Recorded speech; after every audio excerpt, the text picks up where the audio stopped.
Imagine your footprint in wet sand, just one. The water has not yet come to wash it away. You stand there, alone, and look up. The sky is not empty. It only looks that way because your eyes are small. A single star would swallow your footprint a million times over. A million times.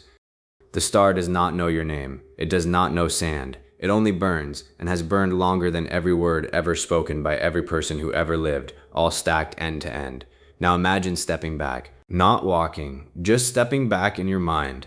Your footprint shrinks to a dot. The beach becomes a line.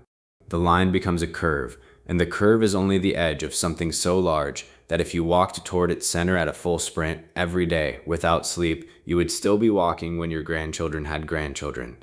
That something is a planet, one, around it, a star. Around that star, nothing for trillions of miles but cold and dark and more stars, each one a sun with its own beaches, its own footprints, its own silence. Now step back again, the stars cluster. They gather into clouds, into spirals, into shapes so vast that light itself, fastest thing there is, takes 100,000 years just to cross from one side to the other.